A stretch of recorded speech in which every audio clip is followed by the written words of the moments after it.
صبر کرنا کوئی معمولی کام نہیں ہے، روح تڑپ جاتی ہے اسے کرنے میں۔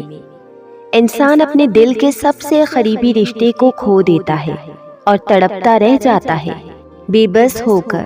اس وقت جو بے بسی کا عالم ہوتا ہے، جسے دنیا نہیں دیکھ پاتی ہے لیکن صرف اس کا رب دیکھتا ہے، اسے کہتے ہیں صبر۔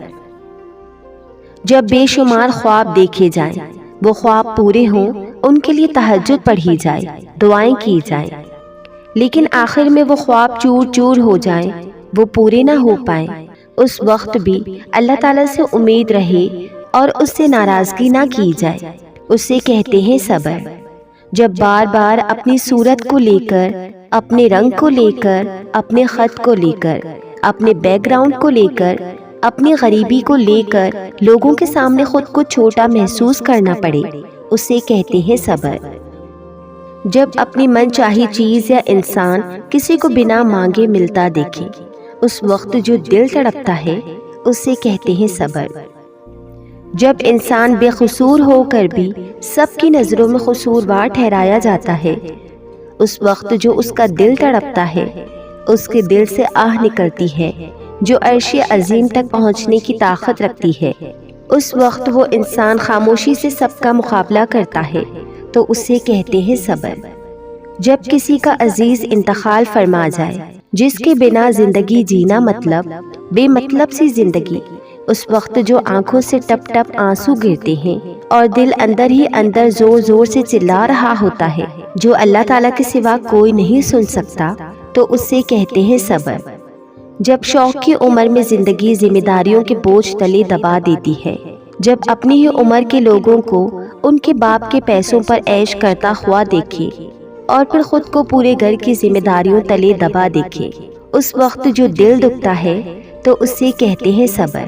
یوں سمجھ لیجئے کہ جو درد آپ کو خاموش کر دیتا ہے، اسے کہتے ہیں صبر، اور اسے ہی صبر کہیں گے جو صرف آپ اللہ تعالیٰ کو بتاتے ہیں، لوگوں کے سامنے اس کا رونا نہیں روتے۔ بے شک کلیجہ چاہیے صبر کرنے کے لیے، اور بے شک اللہ تعالیٰ انہیں ہی درد و تکلیف دیتا ہے جو اس کا مضبوط ترین بندہ ہوتا ہے، جو صبر کر سکتا ہے، کیونکہ پھر وہ ان کے ساتھ ہوتا ہے۔ یہ میں نہیں کہہ رہی، یہ تو اسی رب کا کلام کہہ رہا ہے کہ ان اللہ مع الصابرین، بے شک اللہ صبر کرنے والوں کے ساتھ ہے۔ اور جب اللہ تعالیٰ آپ کے ساتھ ہے تو ڈرنے کی کوئی بات ہے ہی نہیں۔ یقین کیجیے، اس صبر کے بعد آپ کو بہت خوبصورت اجر ملنے والا ہے، بس صبر کے ساتھ انتظار کیجیے۔ بے شک وہاں دیر ہے اندیر نہیں، اور اس کی دیر میں ہمیشہ خیر ہوتی ہے۔ مجھے پتا ہے کہ یہ بار بار جو تم درد سے گزر رہے ہو، یہ تمہارا دل تھک گیا ہے۔ مجھے پتا ہے کہ کبھی کبھی تمہیں لگتا ہے کہ شاید اللہ تم سے اتنا ناراض ہے کہ تم پر بار بار تکلیفیں بھیجی جاتی ہیں، اور تم خود سے بھی سوال کرتے ہو، کیا اللہ واقعی میں تم سے ناراض ہو گیا ہے؟ کیا اس نے تمہیں تنہا چھوڑ دیا ہے؟ تمہیں لگتا ہے کہ تم ٹھکرا دیے گئے ہو، لیکن نہیں، تم تو چن لیے گئے ہو، اور وہ بھی پتا ہے کس لیے؟ صرف اور صرف اللہ کی محبت کے لیے چن لیے گئے ہو۔ تمہیں تو اللہ نے خاص کر دیا ہے، تبھی تو یہ درد آزمائش کی صورت میں تم تک آتا ہے اور تمہیں اللہ کے قریب کرتا جاتا ہے۔ اللہ آزماتا انہیں ہی ہے جن سے وہ محبت کرتا ہے۔ وہ تمہیں سب سے علیحدہ کر کے صرف خود سے جوڑے رکھنا چاہتا ہے، تو سوچو ہوگی کوئی اس سے بڑی بات کہ تم اللہ کو محبوب ہو جاؤ؟ پھر نہیں رہتی دنیا میں کسی چیز کی خواہش۔ ہمت نہیں ہارنا، کمزور نہیں پڑنا۔ تمہیں پتا ہے کہ چیزیں آسان ہونے سے پہلے مشکل ہو جاتی ہیں، یہ معجزات ہونے سے پہلے کے لمحات ہوتے ہیں۔ اور پتا ہے ایسا کیوں ہوتا ہے؟ اللہ آزماتا ہے۔ وہ جو تم کہتے ہو نا کہ تمہیں بھروسہ ہے اللہ پہ کہ وہ عطا کریں گے، تو اللہ تمہارے اس بھروسے کو آزماتا ہے کہ کیا مشکل دیکھ کر ٹوٹ گئے ہو، یا وہ بھروسہ اب تک قائم ہے۔ ایسے میں قائم رہنا اپنے بھروسے پر۔ اگر آج سب تمہارے خلاف ہو رہا ہے، تو کل تمہارے لیے معجزات کا تحفہ بھی اللہ نے ہی چن رکھا ہے۔ تمہیں غموں کے علاج کے لیے کسی کے پاس نہیں جانا سوائے اللہ کے۔ تم سے محبت کرنے والے بھی تمہاری تقدیر کو بدل نہیں سکتے، پھر تم اپنے غموں کا علاج دنیا میں کیوں تلاش کرتے ہو؟ لوگوں میں پناہ کیوں ڈھونڈتے ہو؟ انسان تو اللہ کے فیصلوں کے آگے بے بس ہے۔ تم اس کے پاس جاؤ جس کا اختیار ہر چیز پر ہے۔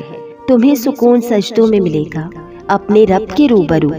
ایک وہی جگہ ہے جہاں سب کے غموں کا علاج ہوتا ہے۔ اور ایک بات کہوں، ناممکن کے لیے دعا مانگنے سے نہ رکو، کیونکہ تمہارے ساتھ اللہ ہے اور بے شک وہ ہر چیز پہ قدرت رکھتا ہے۔ صرف وہی ہے جو ہر ناممکن کو ممکن کر سکتا ہے، تمہیں بس یقین رکھنا ہے۔ اور ایک بات کہوں، اللہ سے اپنی دعاؤں میں سکون مانگا کرو۔ جس چیز کو حاصل کرنے کی دعا مانگتے ہو اسی میں خیر کی دعا بھی مانگا کرو۔ تم بے سکون ہو کیونکہ جو تمہیں چاہیے وہ تمہیں حاصل نہیں۔ چلو مان لو کہ وہ تمہیں حاصل ہو گیا، اور اگر تب بھی تمہیں سکون نہیں ملا تو کیا کرو گے؟ سکون چیزوں سے نہیں، اللہ کی عطا سے حاصل ہوتا ہے۔ اگر اللہ نے سکون دے دیا تو تم خالی ہاتھ بھی سکون سے ہوگے، اور اگر نہیں تو سب حاصل ہو کر بھی سکون نہیں ملتا۔ اس لیے اللہ سے ہر حال میں سکون مانگا کرو۔ اور جب تم صبر کرتے ہو تو اللہ تمہارے صبر کا بدلہ بھی رکھتا ہے۔ تم جو کچھ اللہ کے لیے کرتے ہو اللہ اس کو رائیگاں نہیں جانے دیتا۔ اللہ تو کبھی نہیں بھولتا، تمہارے ہر صبر کے صلے میں اس نے بہترین انعام چن رکھا ہے۔ اللہ کی رسی کو تھام لو، اس پر اعتبار کر لو، اس کے وعدے پر آنکھ بند کر کے بھروسہ کر لو، تو تمہاری زندگی میں موجود ہر مشکل میں بھی تمہیں کوئی نہ کوئی مقصد نظر آنے لگے گا، کیونکہ تم جانتے ہوگے کہ ہر تکلیف کا صلہ رکھا ہے اللہ نے۔ آج مجھے اپنے اللہ پہ بہت پیار آیا جب میرے صبر کے بدلے میں اللہ نے مجھے اپنا جواب دکھا دیا، جب اللہ نے میری تکلیف میں گزرے ہوئے لمحوں کا حساب لے لیا۔ اللہ دیکھ رہا ہے اور وہ بہترین انصاف کرتا ہے۔ بس ہم سے تھوڑا سا صبر مانگتا ہے، خود پر یقین مانگتا ہے، اور جب وہ صبر اور بھروسہ ہم دکھا دیتے ہیں تو پھر اللہ سوال ضرور کرتا ہے۔ ہماری خاموشی کو لوگ ہماری کمزوری سمجھتے ہیں، جبکہ خاموشی تو ہمارا وہ صبر ہوتی ہے جس کے بدلے میں ہم سب اللہ پر چھوڑ دیتے ہیں۔ اللہ پر بھروسہ رکھیں، برا کرنے والے زیادہ دیر تک غالب نہیں رہتے۔ کوئی آپ کے بارے میں کوئی بھی بات بنائے، اللہ پہ بھروسہ رکھیں۔ یقین جانے آپ کو ایک لفظ کہنے کی ضرورت نہیں پڑتی۔ جب اللہ انصاف کرتا ہے وہ سب کے سامنے سب کچھ کھول دیتا ہے۔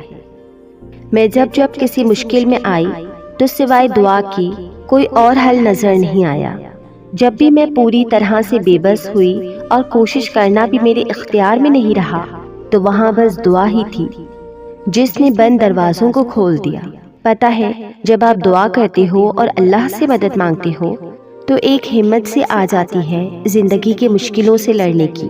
جب آپ اللہ کے سامنے ہاتھ پھیلاتے ہو تو وہ آپ کو سکون دے دیتا ہے، پھر ہر مشکل آسان ہو جاتی ہے اور ہر راستے کھل جایا کرتے ہیں۔ اللہ تمہیں ہر لمحہ سنتا ہے، وہ تمہارے کسی بھی غم سے غافل نہیں ہے۔ پھر تم کیوں گھبراتے ہو؟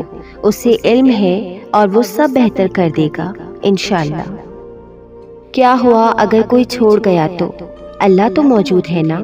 کیا ہوا جو تمہیں کوئی پسند نہیں کرتا؟ اللہ تو کرتا ہے نا؟ کیا ہوا جو اگر سب کچھ کھو چکے ہو اللہ تو پاس ہے نا؟ اور جب تک اللہ ہے تم نے کچھ نہیں کھویا۔ سب کھو کر بھی اگر اللہ کو پا لیا تو سب پا لیا تم نے۔ مقصد تو اللہ ہے نا، اور اگر مقصد پاس ہے تو نقصان کیسا؟ ہاں لیکن وہ درد جو لوگوں کے جانے پہ تمہیں کھوکھلا کر رہا ہے وہ درد تو ساتھ ہے، تو بانٹو وہ درد اپنے اللہ سے جو پاس ہے ہر وقت تمہارے۔ بتاؤ اس سے وہ تکلیف جو تمہیں ہر دن ستاتی ہے، مانگو اس سے اپنے زخموں کا علاج۔ پھر دیکھنا اللہ سمیٹ لے گا سبھی درد تمہارے، بھر دے گا وہ سبھی گہرے زخم جن کا بڑھنا تمہیں ناممکن لگتا ہے۔ اللہ تمہارا نصیب اپنی مرضی سے لکھ چکا ہے، اور جو دعا تم آج مانگ رہے ہو وہ بھی تمہارے نصیب کا حصہ ہے۔ تم تو کچھ چاہ بھی نہیں سکتے نا جب تک اللہ نہ چاہے۔ پھر یوں تمہارا دعا کرنا، دل میں ایک ہی دعا کا ہونا بے وجہ نہیں ہے۔ اللہ نے چاہا ہے تبھی آج تم یہ دعا مانگ رہے ہو۔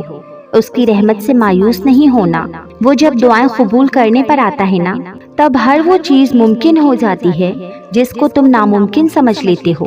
جب تم اللہ پر اندھا یقین رکھتے ہو پھر اللہ بھی تمہارے لیے اندیکھے ذریعوں سے راستے نکال دیتا ہے۔ تمہارے اس یقین کا مان کبھی ٹوٹنے نہیں دیتا۔ جب تم نے ہر چیز ناممکن دیکھ کر بھی اس کو پکارا تھا، وہ تمہارے لیے وہاں سے اسباب پیدا کر دے گا جہاں تک تمہارا گمان بھی نہیں جا سکتا۔ تم نے مانگنے کا حق ادا کر دیا ہے نا؟ اب یقین اور صبر سے اللہ کے معجزے کا انتظار کرو۔ یقین رکھو اگر اللہ نے مانگنے کی توفیق دی ہے تو قبولیت بھی وہی دے گا۔ کیوں گھبراتے ہو نصیب کے فیصلوں سے؟ جس نے تمہارا نصیب لکھا ہے اس نے اس نصیب کی کتاب میں ایک صفحہ خالی رکھا ہے جس کو تم اپنی دعاؤں سے لکھ رہے ہو۔ کیا پتا اس صفحے میں اللہ نے لکھا ہو کہ وہ تمہاری رضا میں راضی ہے۔ کیا ہوا اگر آج رکاوٹیں ہیں تمہارے سامنے؟ یہ یاد رکھنا کہ جب اللہ کسی چیز کا ارادہ کر لیتا ہے تب چاہیں کتنی ہی رکاوٹیں ہوں تمہارے سامنے، وہ تمہارے لیے ہر ناممکن چیز ممکن کر دے گا۔ ہر راستہ ایک ایک کر کے ایسا کھول دے گا کہ تم بھی حیران رہ جاؤ گے۔ تو جب نصیب لکھنے والی ذات کہتی ہے کہ مانگو مجھ سے میں عطا کروں گا، کیا اس کے بعد بھی کوئی شک کی گنجائش ہے تمہیں کہ جو تم مانگ رہے ہو وہ تمہیں نہیں ملے گا؟ جب دل تھک جائے تو جان لو کہ آسمان سے اب تمہارے لیے قبولیت کا کوئی نہ کوئی دروازہ کھلنے والا ہے۔